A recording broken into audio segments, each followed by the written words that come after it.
The space station floated in the darkness near a giant gas planet. Inside the station, 5 different alien races had come together for a meeting. They all thought this would be easy. The humans had asked for this meeting. They said they wanted to talk about sharing space peacefully. Commander Zix was from the Crystal Empire. His body looked like it was made of glass, and light passed through him in strange ways. He looked down at the 3 humans sitting at the table.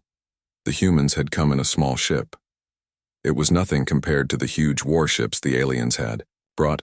"Look at these weak creatures," Zix said through his voice machine. "They think they can talk to us like equals." Admiral Throck was a giant lizard-like being covered in thick armor. Scars ran across his face from many battles. He laughed loudly. "My people have taken over 17 star systems in just 10 years. These soft humans only learned to travel between stars 100 years ago. They are babies."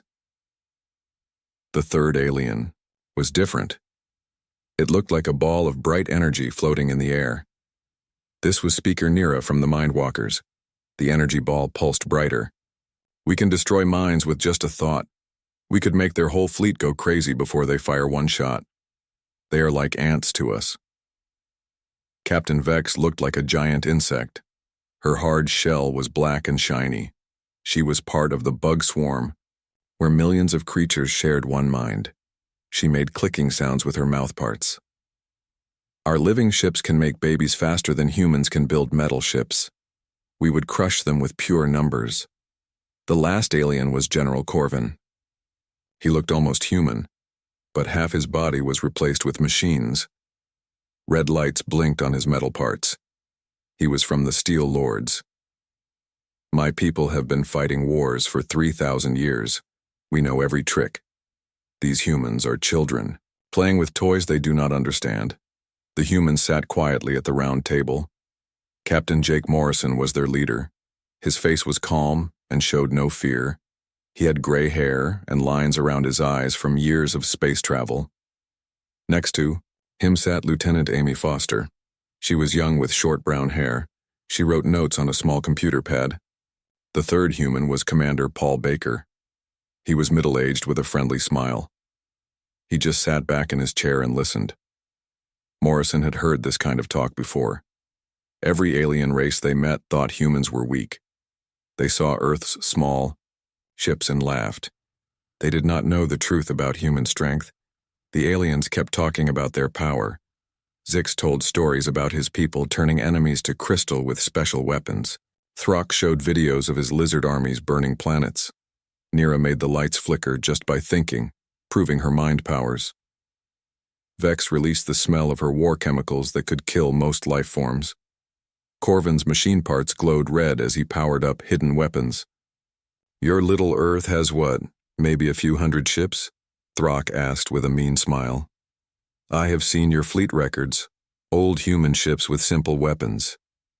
"We know all about your technology," Zix added. "You use basic laser cannons and metal. Bullets shot really fast, very old-fashioned." Morrison listened to every word. Amy kept writing. Baker kept smiling. The 3 humans showed no anger or fear. This made the aliens feel even more sure of themselves. "Perhaps you do not understand," Nira said, her energy form spinning faster. "We could end this meeting right now. One thought from me and your minds would break like glass." "Why don't you?" Baker asked quietly. His voice was calm and friendly. "If we are so weak, why waste time talking?" The aliens looked at each other. This was not how scared creatures should act. Most races begged for mercy by now, but these humans just sat there like they owned the place.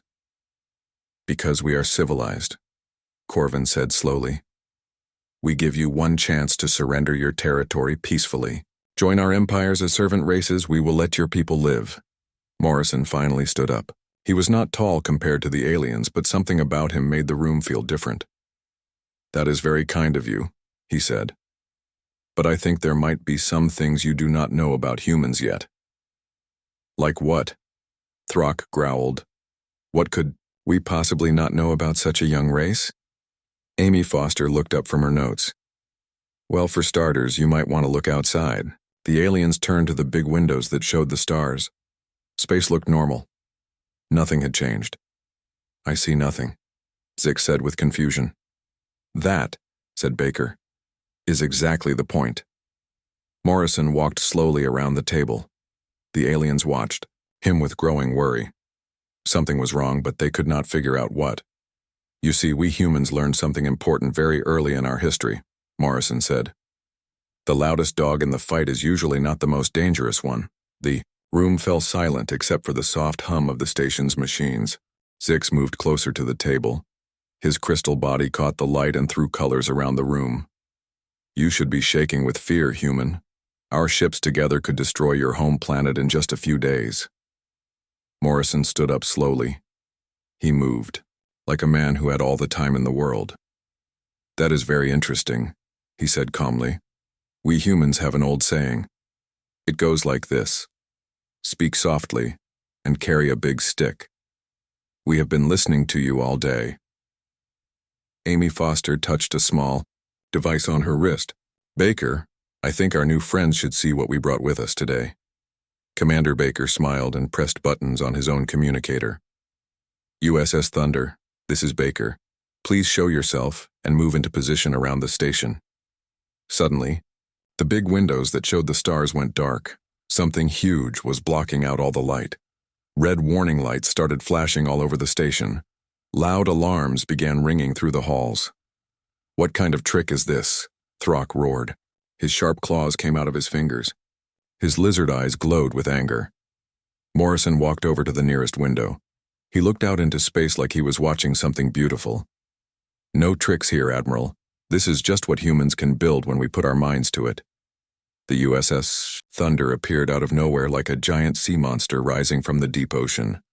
The battleship was so long it seemed to go on forever, from one end to the other. It was covered with weapons that the aliens had never seen before. Huge gun barrels stuck out from its sides. Strange energy devices glowed with power that seemed ready to explode. Doors opened to show fighter ships, lined up in perfect rows like soldiers ready for war. The ship was bigger than most space stations. Its dark hull was covered with armor that looked like it could stop anything.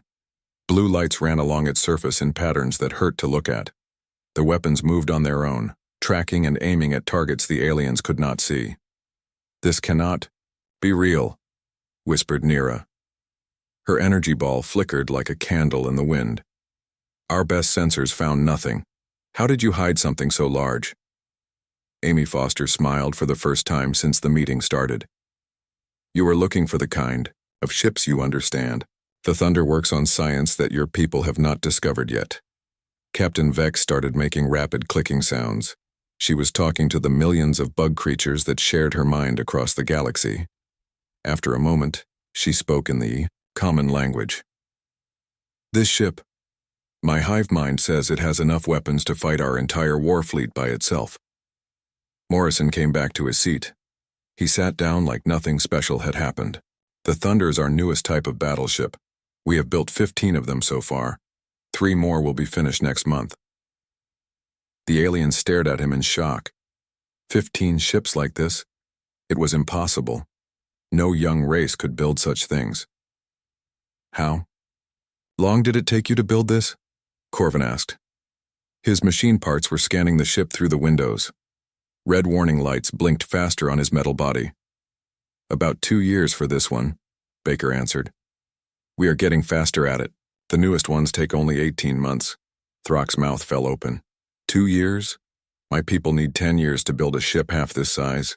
Different approaches, Morrison said simply. You build ships the way your grandfathers did. We build them the way our grandchildren will. Zix was quiet for a long time. His crystal body had lost its bright glow. The energy readings from that ship, they are off our measurement scales. What powers such a thing? Amy Foster checked her notes. We use controlled fusion reactions mixed with 0-point energy extraction, plus a few other things that would take too long to explain right now. 0-point energy? Nira's voice was barely a whisper. That is theoretical science. No one has ever made it work. No one except humans, Morrison corrected her gently. Through the windows they could see smaller human ships appearing around the station. These looked more like the ships the aliens expected from humans. But knowing what they now knew about human technology, even these smaller ships seemed dangerous. "How many crew does the Thunder carry?" Vex asked. Her clicking sounds were quieter now, almost nervous. "About 3,000 people," Baker replied, "though the ship can run itself if needed. Our computers are quite advanced." Corvin's scanning equipment finally finished its work. "The ship has over 400 weapon systems that I can detect, and I suspect there are more I cannot see." Morrison nodded. "You suspect correctly." The room fell silent again. The only sounds were the station's alarms and the quiet hum of the Thunder's engines. Outside, the huge human ship waited in space like a sleeping giant ready to wake up if needed. General Corvin stared at the massive human ship through the window. His cybernetic eye was working hard, trying to understand what he was seeing. "Big ships look scary, but size does not mean power. Our weapons could still destroy you before you could fight back." "Would you like to see what our ship can do?" Commander Baker asked politely. "There is a dead moon in this star system. It is about the same size as your command ship, Admiral Throck." The lizard alien's eyes went wide. "You would not dare attack us here. This is neutral space." "We are not going to attack anyone," Morrison said calmly. "We just want to show you something interesting." Morrison spoke into his communicator. "USS Thunder, please target the dead moon called Kepler 442b3. Show our guests what a full-power shot looks like." Through the windows, they watched the huge human battleship begin to change. Lights started moving along its dark hull like electricity running through wires. The lights got brighter and brighter until they hurt to look at. The space around the ship began to bend and twist in ways that should not be possible. "What kind of weapon is this?" Zix asked. His crystal body was shaking. "I have never seen energy patterns like these." Amy Foster checked her computer pad. "We call it a quantum destroyer beam. It works by breaking down matter at the smallest possible level." "Beginning firing sequence," came a voice from the Thunder through the communication system. It was the ship's computer, but it sounded almost human. What happened next was unlike anything the aliens had ever seen in thousands of years of warfare. The Thunder did not fire a normal energy beam or shoot metal bullets. Instead, reality itself seemed to crack around the ship's main weapon. A line of pure destruction reached out across space toward the dead moon. When the beam touched the moon, something impossible happened. The moon did not explode into pieces. It did not melt or burn. It simply stopped existing.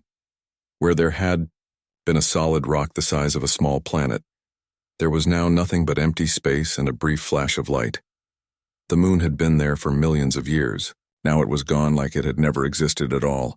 The silence in the meeting room was complete. Even the station's machines seemed to have stopped making noise.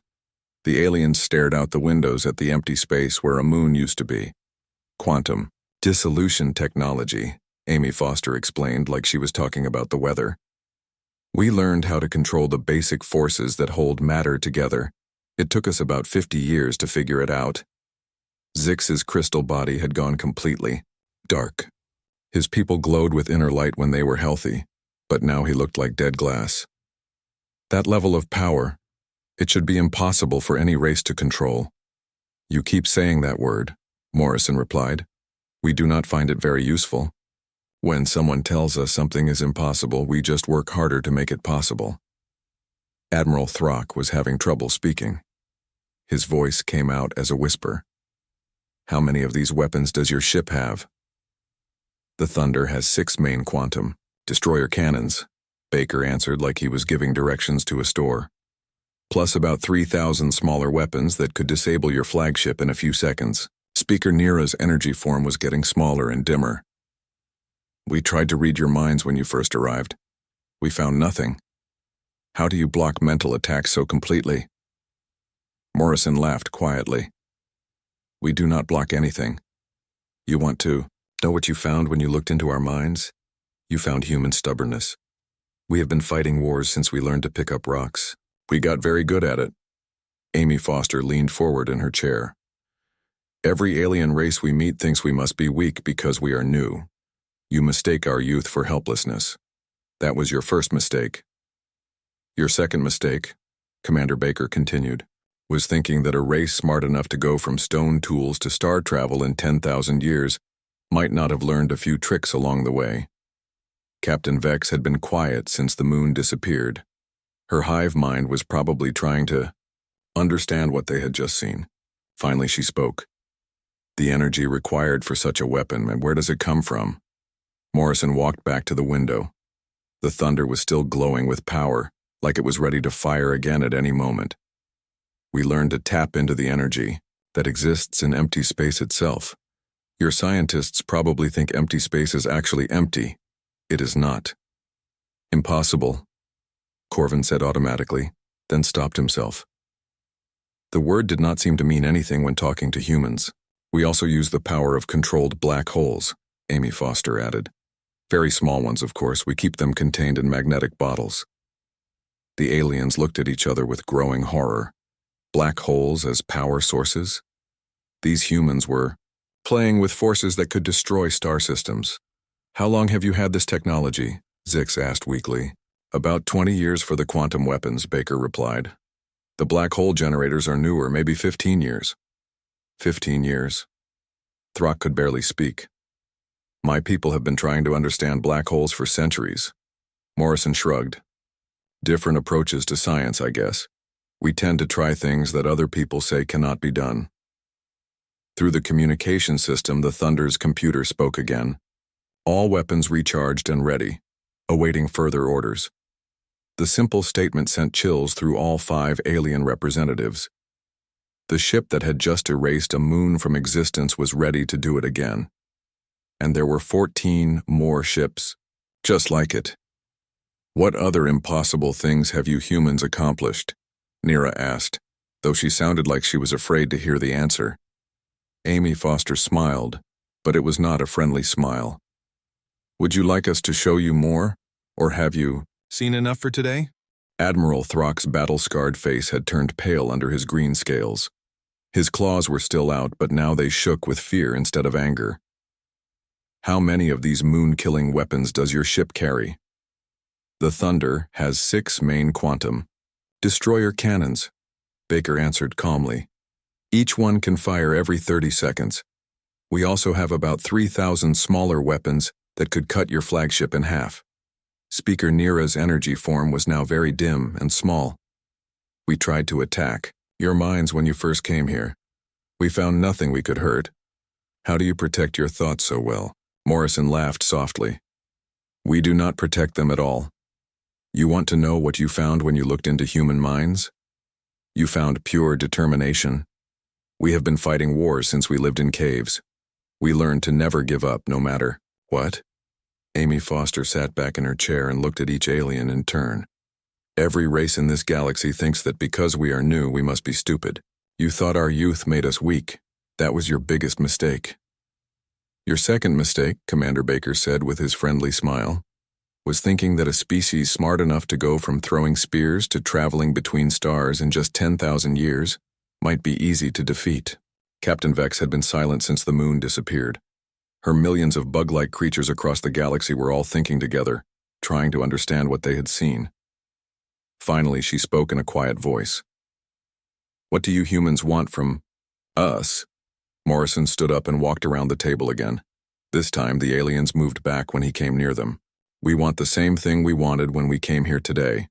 We want to live in peace with our neighbors. The difference is, Amy Foster added, now you understand that peace is not something you would be giving us as a gift. Peace is something we will have one way or another. Zix found his voice, but it sounded weak through his translator machine. What if we say no to your peace offer? Paul Baker touched his communicator again. USS Thunder, please tell our guests how many of their ships you can target right now. The ship's computer voice came through the speakers immediately. All enemy vessels in this star system are locked in targeting systems. Time needed to destroy all targets 27 seconds. The 5 alien representatives looked at each other with fear in their eyes. All their powerful warships, the pride of their empires, could be destroyed in less than half a minute. We accept your peace terms, General Corvin said quietly. His red machine lights had dimmed to almost nothing. But you should know that today you have made enemies as well as earned respect. Morrison nodded like he understood. That is the thing about respect, General. We would rather have it than have to force it, but we will take either one. The choice has always been yours to make. Amy Foster stood up and gathered her notes. Since we are all friends now, let me tell you something interesting. We humans have a rule about showing our weapons to strangers. What rule is that? Throck asked, though he looked like he did not want to know the answer. We only show our second best technology, she replied with a smile. The Thunder is a very good ship, but it is not our most advanced one. The aliens stared at her in shock. If this ship that could destroy moons was only second best, what did the humans have that was better?